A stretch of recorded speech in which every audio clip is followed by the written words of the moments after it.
All right, all right, all right. Good morning, everyone, and welcome to our reverse book club for the month of May. Excited to have you guys with us, and looking forward to the session that we have today. I know on the training calendar it said we were a go for from 11 to 12:30. I think is where that may have shown up, but we're probably going to wrap here a little bit before noon, but very excited to. Well, let me make sure I'm recording. Yep, I am. All right. So very excited to be with everybody this morning and talk about this book, which is now one of my favorites. It is an incredible read. There is a lot of really good and interesting and compelling stories shared in this book. Chris Voss, the author, spent 35 years as a hostage negotiator for the FBI, and the individual who helped him write this book really brings those stories to life. Today, however, we're going to focus really intently on the opportunity to distill those takeaways and make it really practical and functional for the things that we face in everyday life and in our careers, right? So the first thing we always want to start the conversation with is why. Why is this important to me? Why do I care about this? Why should I be interested in learning more about negotiation? So if you're in a position to drop in the chat box, like what are some scenarios where you will be negotiating, right? And I know that we've got some folks that are realtors, some folks that aren't realtors on here. So just any situations where you know that you will be negotiating.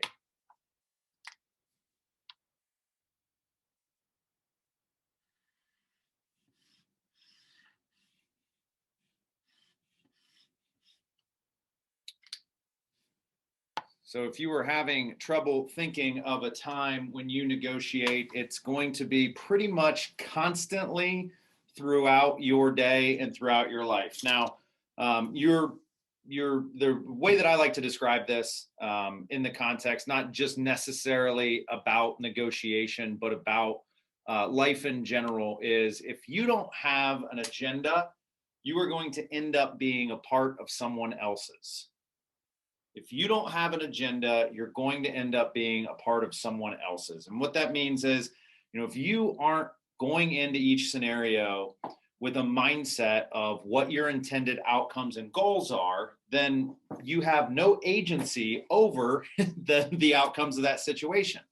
But once you embrace the idea that whether you're talking to your kids, your spouse, the maitre d' or barista at the restaurant that you're at, whoever you're talking to, you have an agenda and they have an agenda. You have goals and you have outcomes that you'd like to pursue.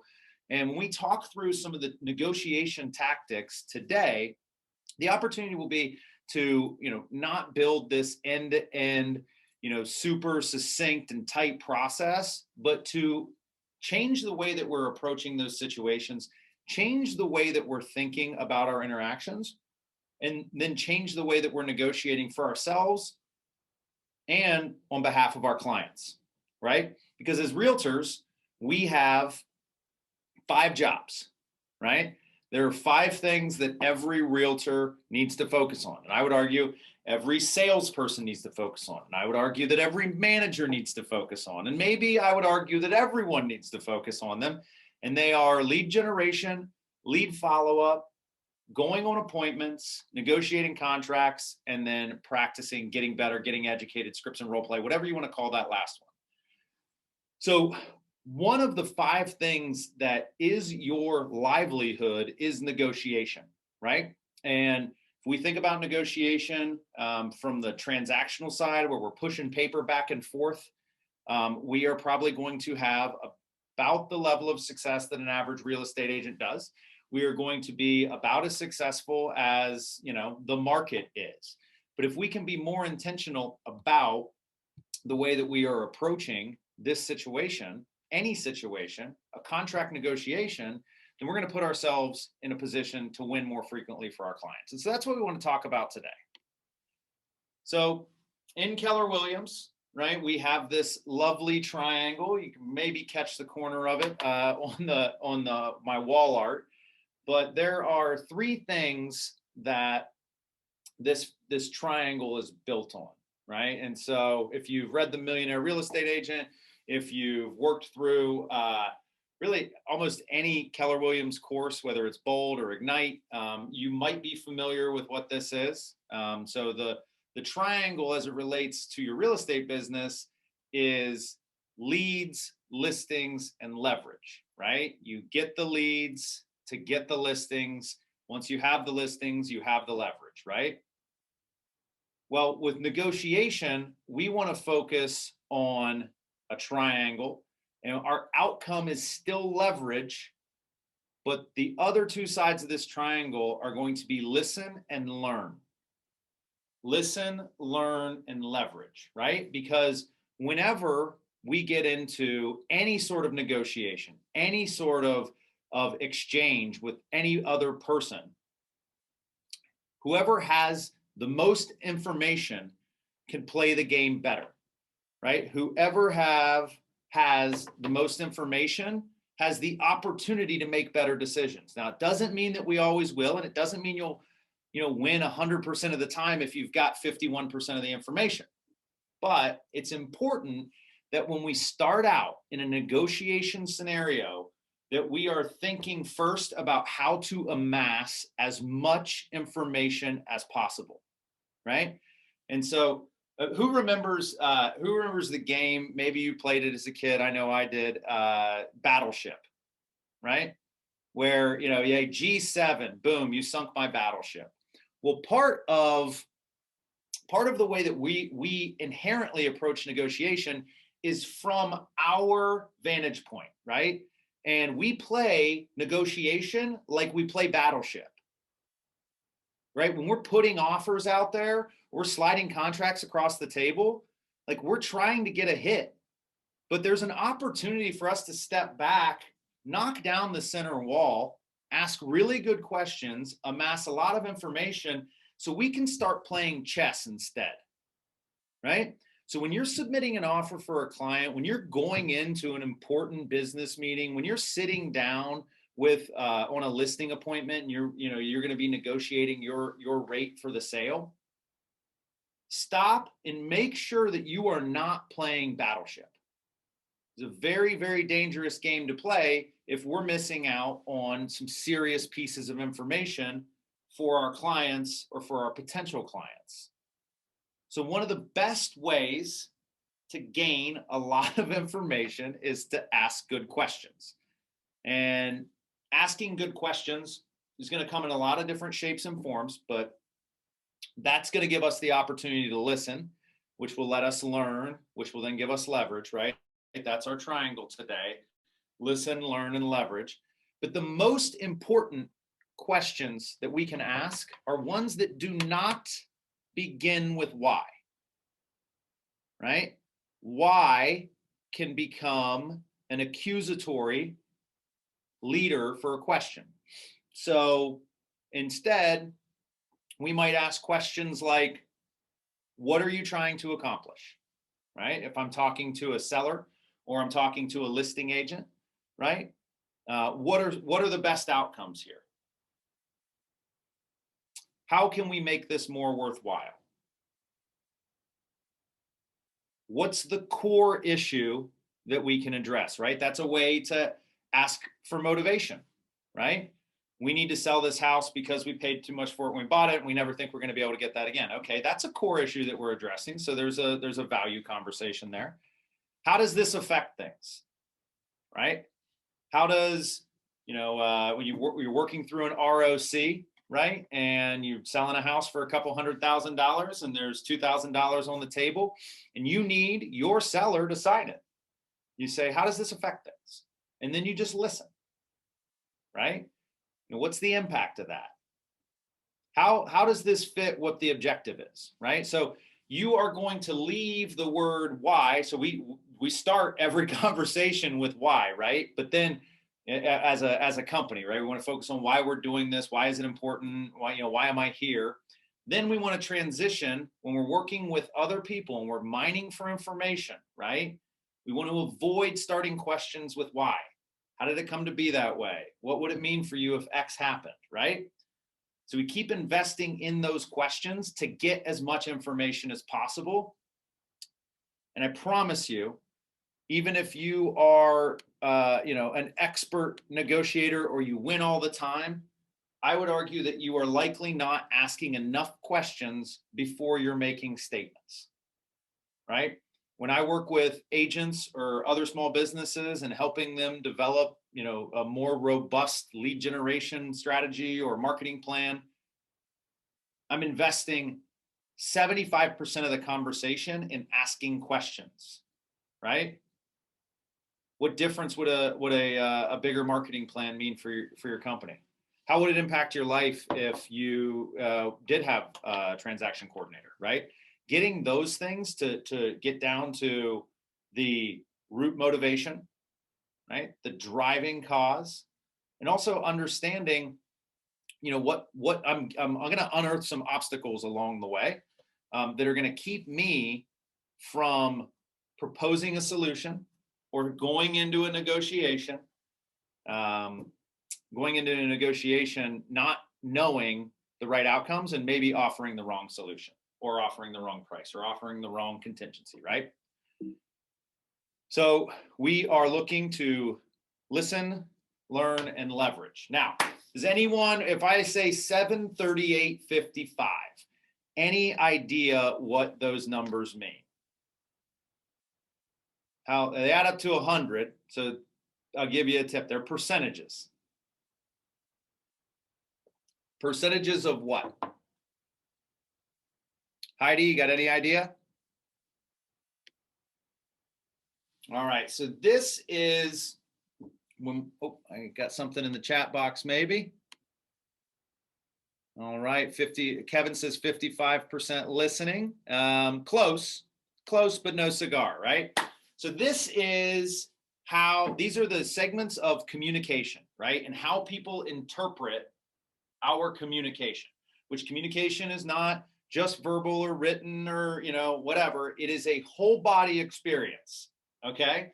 So 7% of your communication, 7% of what you are telling people, what message they are receiving, is the words that you use, right?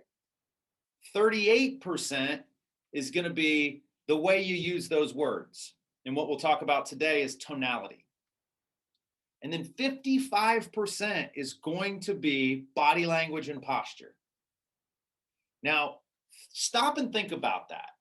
In this environment that we have just spent 15 months, right, and are continuing to, the way that we're all getting together today makes it really difficult to get more than half of the communication back from one party to another, right? If we don't have our cameras on, or, things just don't even feel the same, even though you can see me, I promise I'm much better in person. So the opportunity here is to always, whenever we can, you want to be face-to-face with the people you are negotiating with. You want to be face-to-face with the people that you're interacting with. You want to be face-to-face as frequently as possible, as long as it's safe and healthy and you're comfortable with that, right? So we're going to hit on all of these, but understand that your ability to be a better negotiator is going to come down to, in large part, the way that you literally, physically show up. Now, for those of us who are doing deals and having the majority of our conversations around people's largest financial asset that they'll ever purchase over text and email, right? You have 7% of your weapons, 7% of the tools in your toolkit are there. And how many times have we gotten a text message or gotten an email where we misread or misinterpreted tonality, right? And so now we're 45% of the way there in the wrong direction, right? So keep that in mind. And we're going to talk about how we leverage each one of these, right? Because they're all very important, right? But it doesn't matter what you say if I'm not saying it in the right tone and I'm not presenting it in the right way, right? So one of my favorite quotes, one of my favorite people, one of my favorite movies also, the one that this screenshot is stolen from, is Bruce Lee, right? And he talks about, one of his most famous quotes is to be like water, right? So be shapeless, formless, like water. When you pour water into a cup, it becomes a cup. When you pour it into a bottle, it becomes a bottle. When you pour it into a teapot, boom, it becomes a teapot. It can drip and it can crash. And so what you want to do is be like water. And so I always think about this when I think about the concept of matching and mirroring. When we're matching and mirroring our audience or the person across from us, we are trying to, as quickly as possible, understand their communication style and then dial in and match their tone, their excitement level, their body language, their posture, their gesticulations. We want to match and mirror as much as possible. And I promise you, there's somebody there that is thinking like, oh my God, that would be really weird if I was sitting down with someone and I crossed my legs and then they crossed their legs and I folded my arms and they folded their arms. And if I talked at a louder volume and they talked at a louder volume, right? No, that you would not notice it. And I promise you would not notice it, because if you have talked to me face to face, I have very likely matched and mirrored you to make you feel more comfortable. And you probably didn't notice. And if you did, kudos on you to be very, very perceptive. But the idea here is that when we're starting the rapport building part of our negotiation, because it is, again, when we think of negotiations, we're thinking about two people at a table arguing and horse trading and doing this all back and forth and sliding papers around. But your negotiation life cycle begins days before you even walk onto a property, right? And the first time that you talk to that agent on the other side, or the first time you engage with somebody who has something you want or can do something for you that you want them to do. So we get in, we want to build rapport. We want to make people feel comfortable. We want to make people like us. We want to be like water, right? And one way that we can match and mirror people that is really effective and can be hyper effective over the phone, right? If we cannot physically be in front of somebody, we can't fold our arms, we can't do all that. We're going to match tone initially, and we're going to talk more about where to take tone. And we're gonna want to feel what they feel and give that back to them. But one of the most important things we can do is repeat words that they use, right? And it's typically going to be the last three words of meaning that they use, right? And so I might say something like, my client's just really concerned that, with your inspection contingency, they may, you may be coming asking for, looking for money off down the road. And you would just say, looking for money off down the road. That's what your client's feeling, right? And then they're going to say, yeah, that's exactly what my client's feeling, right? And they're going to say, that's right, which is a really good, when you start hearing people say that's right, that's a very good thing, right? Because that means that you are taking some lead in this dance, right, that is happening in the conversation. But the way to visualize this, right? So first visual was battleship versus chess, right? We don't want to play battleship. We want to play chess. The second one is we don't want to play catch. We want to jump on a trampoline, right? And this is a great way to make people feel more comfortable. It's a great way to dig for more information without actually asking, a lot of pointed questions. But, when we think about a conversation, we think about it like a game of catch, right? Like I'm going to say something to Heidi, and then Heidi's going to catch that and say something back to me, right?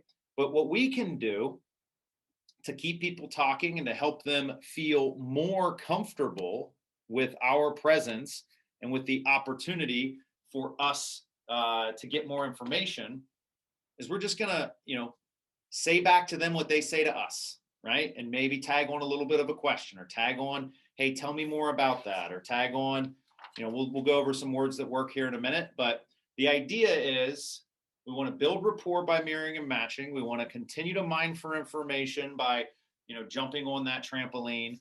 And then we'll talk about what questions do we ask to continue that learning process. And then when do we cut that off and actually get into the meat of an opportunity? So the 7%, excuse me, the 38%, right, that we want to worry about in our communication is tonality, right? So it is the classic, it's not what you say, it's how you say it, right? So if you have not yet identified, the communication style and the angle at which your counterpart is coming into the conversation, right? There are 3 different types types of tonality that you're going to want to use. I would always recommend opening, bright and playful, positive and playful, right? You want to be smiling when you're talking. You want to come in warm and welcoming, right? That is your default setting, right? And then somebody may give you that back. They may give you something a little bit more toned down. So then you can back that off, tone it down, and start to match and mirror, right? Now, if they're really angry, maybe you get a little bit angry, right? Oh, they're so frustrated with this market. Harumph, it's so tough out there. And you're like, it is tough out there. It's just so tough, right? Like give them that back, right? Because what you're doing the matching and mirroring, but the tone that you're going to use is the tone that they're going to use. So we come in bright and cheerful. We match up with them. And then the third tone that we're going to want to use is what's called the FM DJ voice, right? And so when you start asking some of the more pointed questions, right? When you start digging for information, you want to bring your tone down, you want to slow your pace down, and you want it to be real soothing and soft, right? You want it to be like the FM DJ. When you say things like, tell me more about that, right? And they're going to tell you more about that. Or you'll say something like, it seems like the move out date is really important to you, right? And that you bring that in, and when you start delivering questions in the FM DJ voice, there's a high probability that they get answered, right? Because even if somebody's super excited and they're super jacked up, and you're like, well, yeah, tell me more about that, right? And then all that's going to do is maybe throw some gas on the fire. Like if I'm matching the tonality of angry and then I go say, well, it seems like you really don't like the price we brought, right? Well, now all of a sudden we just went from a conversation to an argument because I asked the question in a tonality, right, that completely changed it contextually. So a way to neutralize tonality in the conversation, in the negotiation, is to bring it into that FM DJ voice and just talk real smooth, real slow, not a lot of inflection, right? Because then they're going to get to go do whatever they want to do, which is going to give you more information. And then the only other type of tonality that we would use, and we use it 3% of the time, maybe. You get to use it very seldom in relationships, and that is the direct and assertive, right? That is where we know that we have the leverage, we know that we have a deadline, we know that we have an opportunity to close, and we hit them with, sign the ROC so we can win. And you just let that hang out there, right? So bright and cheerful is always our opening. Then we match to wherever the other party is. Then when we start to mine for more information, we bring it down to FM DJ level. And then once, maybe twice in the life cycle of a deal, you get to be direct and assertive. Probably one time with your client and one time with your counterpart, right? Because remember, even though you are the agent of the client, even though you work for your manager, whatever your scenario is, and you're negotiating on their behalf, you're still negotiating with them. You're still helping your client make the best decisions, right? And then you're going to go help them get what's best for them as well by working with the person across the board. All right, so now let's talk about the third part which if we cannot get our body language and our physical presence right, and we can't nail our tonality, we won't be able to use the words that work. And this is why in our industry, there's a lot of scripts, right? People use scripts, they practice scripts, but why do we practice scripts, right? You're not practicing reading, right? You know how to read, right? You're practicing scripts to get tonality and to physically feel comfortable saying those words. And so even when we talk about scripts and role play and practice, what you're doing is you're getting comfortable being the person that says those words the way that you would say them. It's not the words, right? And that's the biggest misconception, right? You go and hey, take this guy's scripts, or Wolf of Wall Street said XYZ and sold 1 million. Well, that's not really negotiating. That's not really sales, right? That is distilling down, a lifetime of relationship building and a lifetime of nuance into just some words on a page, right? But the reason that we practice them is because we need to feel good about them, and we need to be saying them in a way that makes sense, right? As the first time you read a script and the last time you read a script are going to be very different. But we want to focus on using specific words, asking specific questions, and we want to elicit specific responses, right? And those responses that we're going for are either yes or no, right? and then some. So imagine that you're talking to a listing agent prior to putting in an offer, and you want to mine as much information as possible. And listen, every time you ask a question, yes or no are great answers, because it's giving you information. It's helping you paint the map for the battlefield, right? But the way that you want to word some of this, just like we want to never start questions with why, we want to use words that are sound words, sight words, and touch words, right? We want to play to senses, right? Because it takes people are more likely to give up information, and good information, if we ask them questions that they get to respond to with a yes or no, and we do it in a way that plays to their senses. So instead of saying what's important to your client, I might say, hey, Margaret, it seems like price isn't the only thing that's important to your client. It looks like you value a clean transaction or a clean contract. And they might say yes.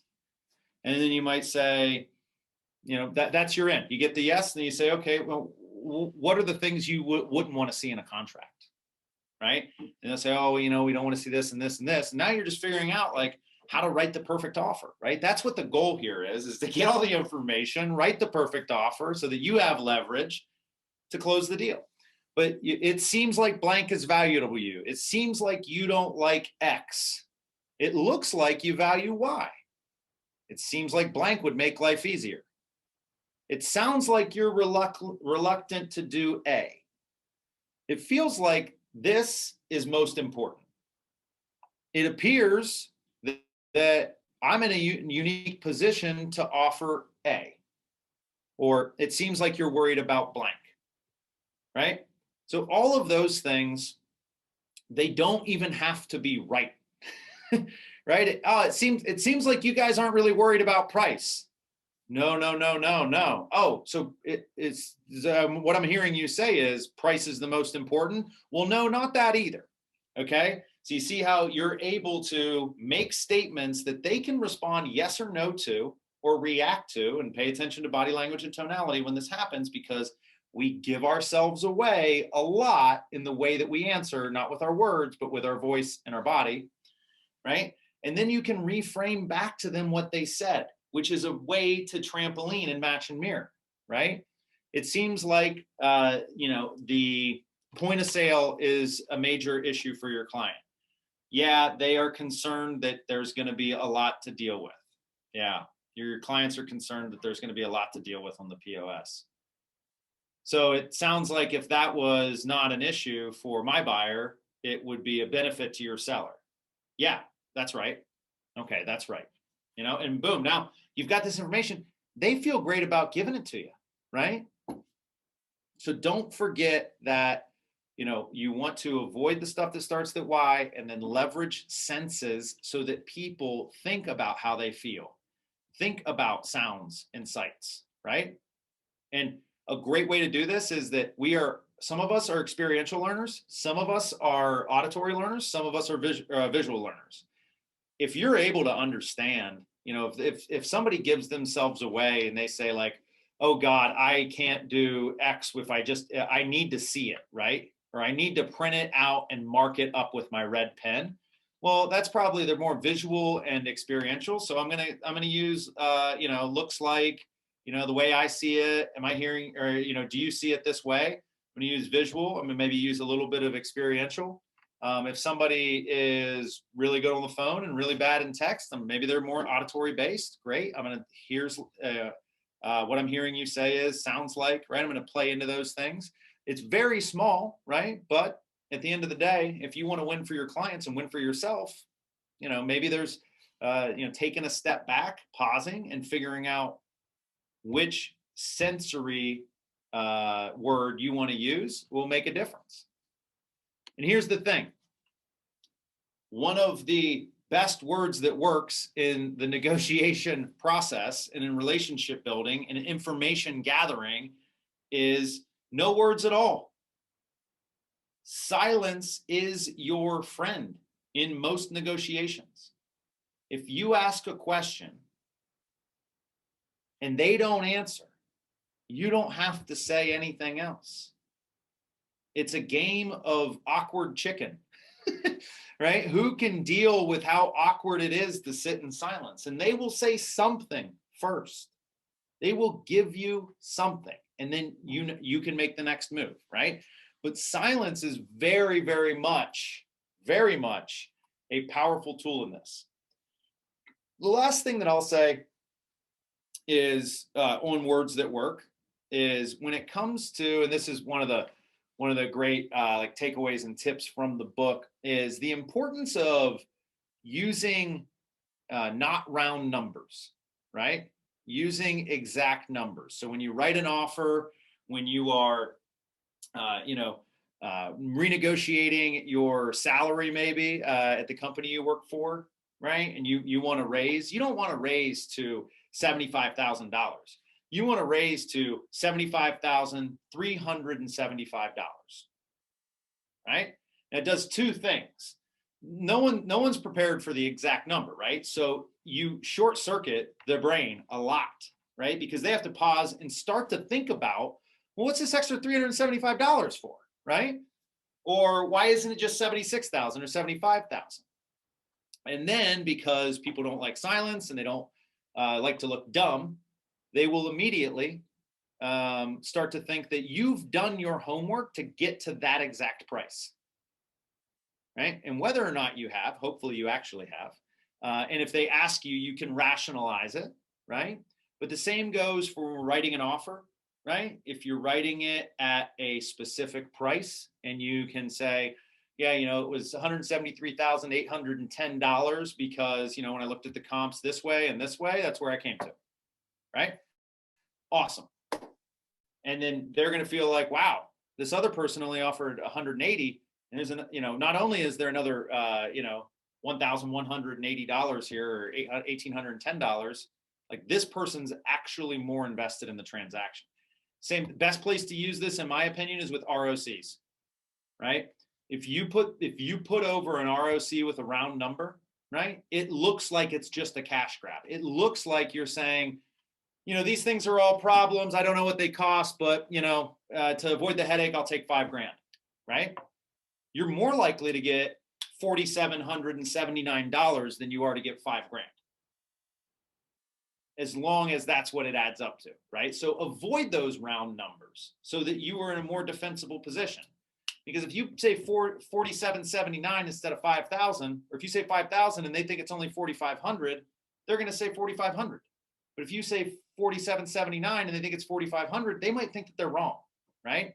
So that specificity is, just an extra little tip in terms of words that work. The next thing we're going to talk about is tactical empathy. Tactical empathy, right? So we grow up, we go to kindergarten, we're told to play with each other and get along and have a good time and understand where little Johnny's coming from and be empathetic to be a good person, right? Well, we also, that's all good and well and good, but when you're negotiating, you have to be very intentional and specific with your empathy, right? And so you want to use tactical empathy. And to do that, what I mean by that is when it's appropriate, get in the boat with your negotiating counterpart, right? When you are in across the table with somebody, or you're trying to win in multiple offers, or you are working with, you have a listing and you're working with somebody who's trying to write the best offer, right? Or get the most for their clients, put yourself in their position. Recognize and validate their feelings and emotions. So it might be something like, yeah, I'm sure that you're getting a lot of these calls. I'm sure that, you're pulling your hair out, getting offers that aren't anywhere near what they need to be and wasting your time and your client's time, right? Talk about their feelings. I'm sure it's really frustrating. I'm sure it's really disappointing. Doesn't it just drive you nuts, right? Talk about their emotional obstacles, right? I mean, it is frustrating to lose time and time again for your buyers. It is even more frustrating when your buyers aren't willing to do what it takes to win. Fortunately, I have buyers that are, right? And then bring attention to them, right? Like highlight and expose their pain, right? You want to be in a position to know better than, or as well as they do, what they're thinking and feeling, because again, it's going back to the matching and mirroring. They will start to resonate with you. You'll start to lock on wavelengths, and you want to use words that validate them as much as possible. So they start saying, that's right. The two magic words that you're looking for are, that's right. Isn't it so frustrating that agents can't write complete or good offers? That's right.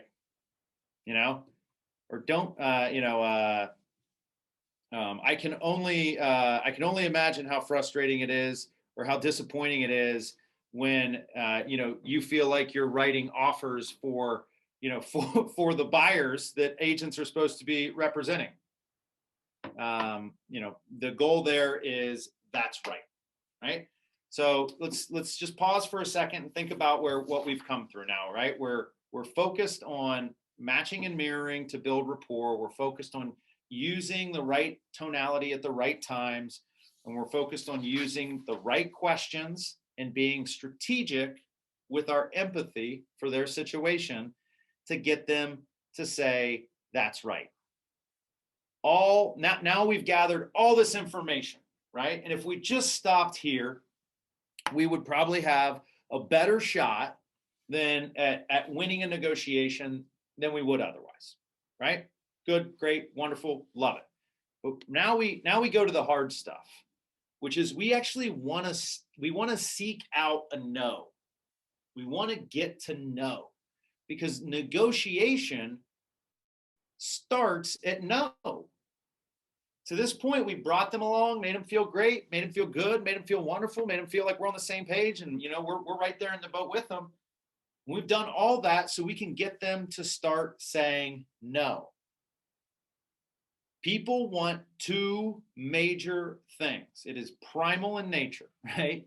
And not the eating and procreating two things. We want to focus on the two things of, they want to be understood first. They don't want to be heard. They want to be understood. That's where tactical empathy comes in. The second thing is they want to feel like they're in control. And when we get to say no, we feel like we're in control. And so we want to get the conversation moving in a direction where they get to say no. It creates the illusion of control, right? And it also helps us find the boundaries of the negotiation, right? And so let's take the example of the real estate transaction, and we're pumping a listing agent for information to write the perfect offer. And we want to, we've done the empathy building, we've tactical empathy, we're using the right words, our tonality's on point, all that's going well. We got them saying that's right. Now we got to get them to say no to anything, right? Because that is going to force them to put a stake in the sand. And once that stake's in the sand, we can work around it, right? And we can work around it by completely building out off of it. So, even if you have to mislabel something, mislabel an emotion, mislabel an intent, say like, hey, it seems like price isn't that important to your seller. And they'll say, no, right? Oh, okay. So tell me more about that. Well, price is really important in this market. I mean, they're listing to get the most out of it. Okay. So what does the most out of it mean? Right. And now, since they've said no, they're in control. No, I told you got to bring money. Now I say, okay, well, how much? Right. And anytime we can get them to a no, whether by mislabeling, asking a question, bringing up something from the offer, right? Or saying something ridiculous, right? Do you think your clients would take a offer below list price? In this market? No. Okay, well, what about that doesn't work? Well, there's just, nothing goes for below list price right now. Okay, so is there an expectation they have about how high over it should be? Or you could bring up, a lot of contracts out there are saying that they're inspections are for information only, but deals are still falling apart. Are your clients okay with that? No. Okay. Well, what would need to change for that for it to work? Right. So you're asking them questions. So when they say no, boom, they're in control, right? And it feels good. No, I told him no. I told that guy no, right? How excited do we get when we get to tell people no and deny them something, right? That's the control. Well, when they tell us no, XYZ is not good enough, or no, they won't like that, they feel in control. And when they feel in control, right, like all people with power, they get a little drunk with power, and they're more likely to tell us more information. So we keep asking, right? What items aren't being addressed? It's like, hey, have you received the perfect offer yet? Right? If I talked to a listing agent on a multiple offer scenario, I would say, have you already received the perfect offer? What do you think they're going to say? Yes, don't bother. No, because they want they want multiple offers. They get to put it on their Facebook. They get to brag to their clients about it. They get to brag to the neighbors about it. But also, there's a chance that they, in fact, have not received the perfect offer. So then you say, well, what items aren't being addressed for your client? No one's letting them stay in the house long enough. No one's coming with high enough price. What things haven't been considered? I would say, have you got the perfect offer yet? No. What things haven't been considered in the offers? Well, no one's, everyone's wanting to do an inspection, right? Now, I don't recommend foregoing inspections, right? But you get information like that, you can help your clients make a better decision. If they really want to win the house, you just found the golden goose for them, right? So getting people to know, right, is not uncomfortable, right? It's where the rubber meets the road from a negotiation standpoint. So we get to know, that's when we get to work. Now, the final piece of this puzzle is actually the very first thing that we talk about at Keller Williams as it relates to our belief system, which is the win-win or no deal, right? Now, I know the title of the book was Never Split the Difference, right? And win-win does not mean fair. Fair is actually a four-letter word when it comes to negotiation. Anytime anybody starts talking about fair, you start finding the door, right? Because it's fair to who? Fair to them and to nobody else, right? That is not a win-win. We want to continue to frame things and always be in conversation through the nose around what's mutually beneficial, right? And always moving people back to previously stated outcomes. When we are pumping people for information and they tell us that their motivation is to get to Florida, or that their client wants to stay in the house longer, or this and that and the other thing, right? We need to make sure that we are always framing things in that context, right? Because there is an inclination for people to be consistent. And when we provide them with reminders of the framework that they presented us with, their intention, their inclination will be to be consistent with their previous selves, right? That's why past performance and past behavior are always the best predictors of future performance and future behavior. So how do we do that? You know, Jermaine Brooks, one of our ALC members in the office, always says, you know, one of the most important things you can do as a real estate agent is not like stay out of the way. Stay out of the way of a good deal, right? And so the same thing goes for your counterpart, right? If you're negotiating with a listing agent and you're on the buy side or vice versa, you want to be framing things with both positive and negative context around the win-win or no deal mindset. So, you know, you would ask a question, you know, hey, my client's not comfortable with the with what came back on the ROC. Okay, tell me more about that. Well, it just seems like it's too much money, and it's X and it's Y and it's Z.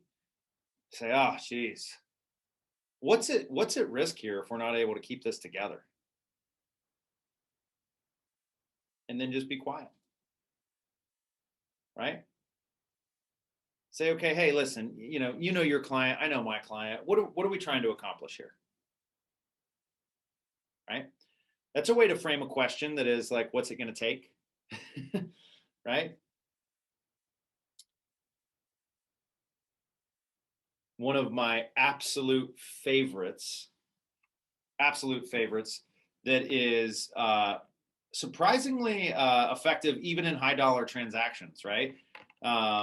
You know, like a house is, this is a great one to pump for information, right? Let's put aside price for a moment. Let's decide what a good deal is, right? That's framing it in a way like, what's a good deal? What's good for you? What's good for me? What's good for our clients?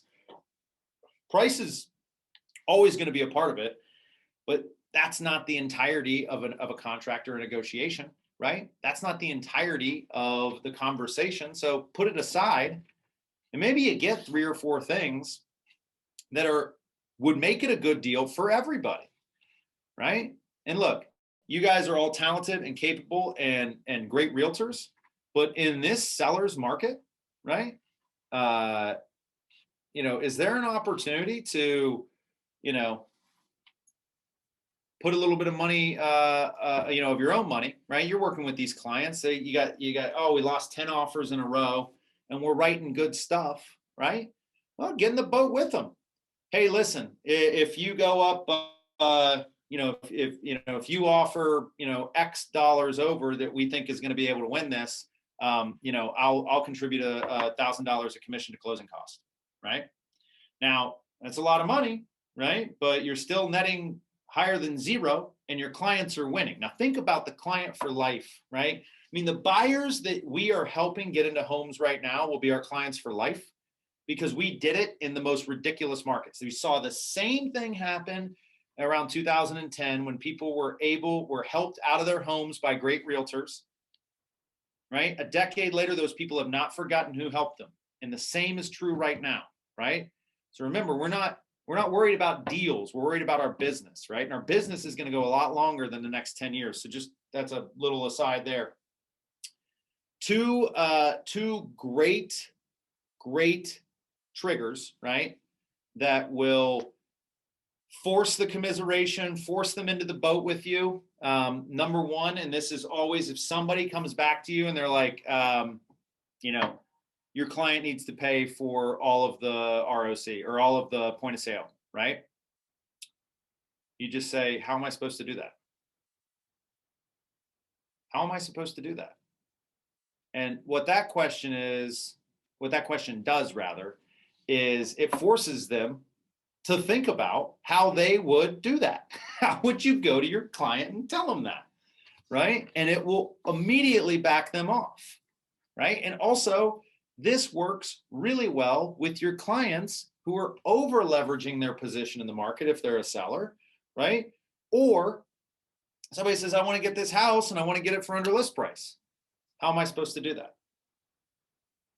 And you might get, I don't know. And it's okay, well, I want you to know, and I want you to understand. And then boom, now you're in an education opportunity with your client or with the person on the other side, right? But when you say, how am I supposed to do that? You short circuit the framework that they're trying to operate on, because they're trying to operate on a dominant framework that says, you do this, you do that, you do this, you do that. When you throw it back to them and say, hey, I'd love to, but how am I supposed to? And then just wait. And then the final one that will bring people back to the table, right? When you're dealing with a tough guy, right? You're dealing with somebody that wants to overplay their hand, overplay their position. This is a really good one when you're under contract and you're working through things with, with the person on the other side. Because remember, once you get a contract signed, you don't have a deal. You just have a signed contract. You still have inspections, appraisals, and financing that all have to come through. But the greatest way to bring everybody back to the table, right? If people are getting a little snippy or a little tough, is you just say, hey, are we giving up on this deal? Are we giving up on this deal? And what are they going to say? They're going to say no, right? I promise you, they will say no. And then you say, okay, so what can we do? What can we do to make this deal work? What would need to change, right? Pick a thing, pick one thing. Help me help you, right? But you get them back to the table and you get them to say no with a phrase like, hey, are we giving up on this deal? So that, ladies and gentlemen, is the very, very tactical download of Never Split the Difference. And as I said, I strongly encourage you, recommend, read this book. It's very entertaining, right? It's very entertaining. The storytelling is brilliant. The illustration of these tactics in the real world is fantastic. But for today's purposes, we frame this a lot in the face of, how do I get as much information as possible, right? Listen, learn, leverage. All of the things I can do to better align myself with my counterpart, the ways to ask questions, the questions to ask that'll get answered, how to use tactical empathy to win their friendship and get them and get into the boat with them. And then the importance of getting them to say no. Negotiations start at no, right? And when we write up contracts and we put everything together and we press send and pray, right? We are not negotiating. We got to get on the phone. We got to get information. We got to get to know. And then we got to learn what turns a no into a yes. And then finally, we focus on once we have things going in the right direction, we focus on win-win. We don't overplay our hand and we don't let them overplay theirs. So before we wrap for the day, as we're just about to the top of the hour, would love to hear any questions, any ahas, any big takeaways, anything that didn't make sense, anything we worked through too fast. Janet? Mike, for me, I really like the getting to the know part. I really like that. For me, I guess, when you were saying it, or as you were speaking it, I guess prior to you kind of making sense of it to me, to me, I always kind of get nervous playing that type of game, because I always think that when you start asking those type of questions, such as, oh, well, it seems like, price isn't important to your seller, it might make the other agent feel as if you're not, I don't want to say competent, but Yeah. they may start thinking that, you don't know what you're doing, Yeah. or Well, something yeah, of that.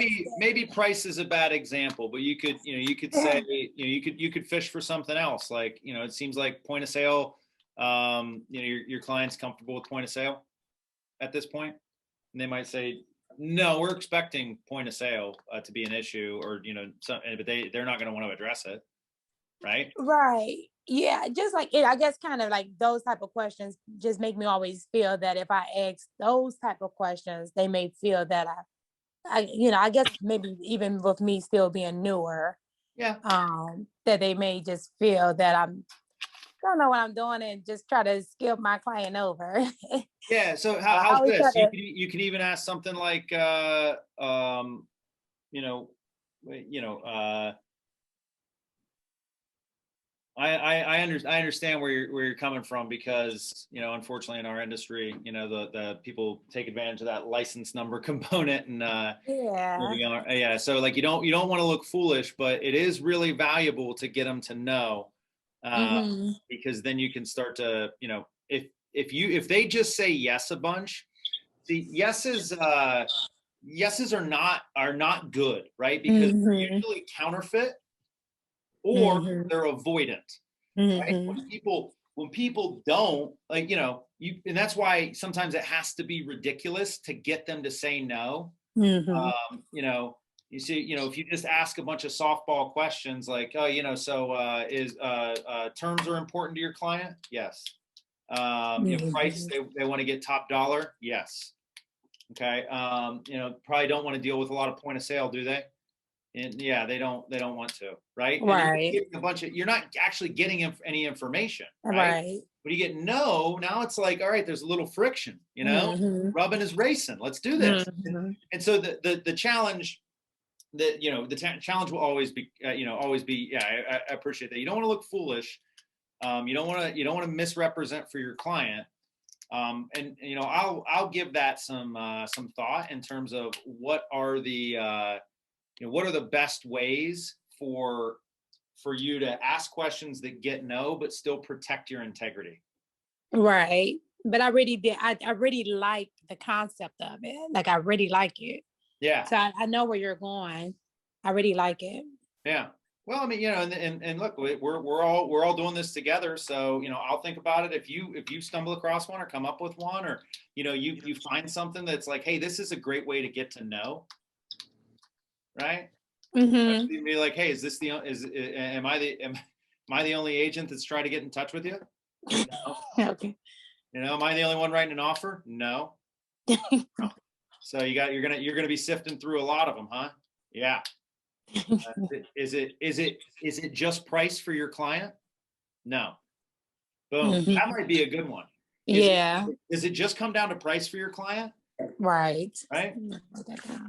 Or, I mean, maybe I liked it. Have you received the perfect offer yet?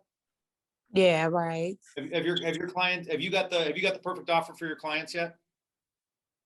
They might say, honestly, Janet, yeah, we're holding one right now that's everything that they want, and it's about as high as they feel comfortable accepting because of appraisal, right? Mm-hmm.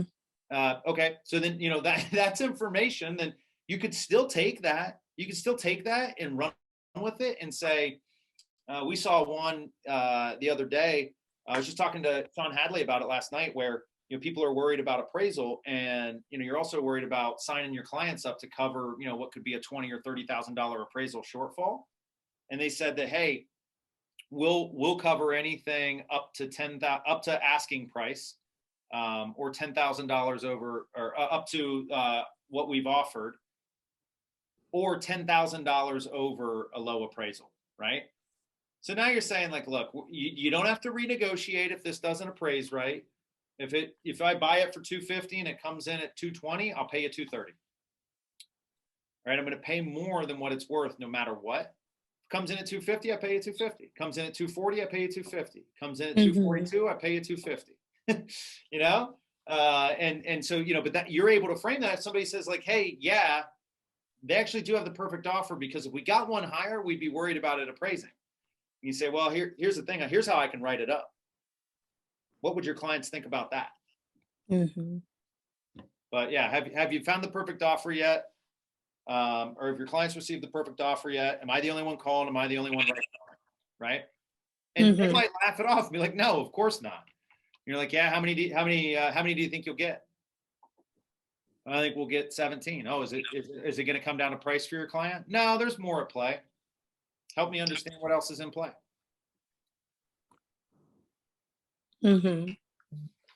Cool.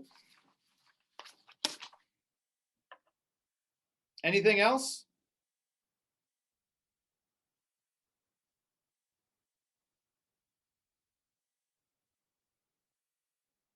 All right, hearing nothing else, guys, I will thank you all for being a part of this. Really enjoyed having you here. Love this book, love the topics. Margaret, thanks so much for your ahas and comments. We'll definitely look to incorporate this into future sales meetings to get more exposure to more people. And as always, guys, if you ever need anything from me, please don't hesitate to reach out. I would love to help you practice this, implement this, problem solve with it.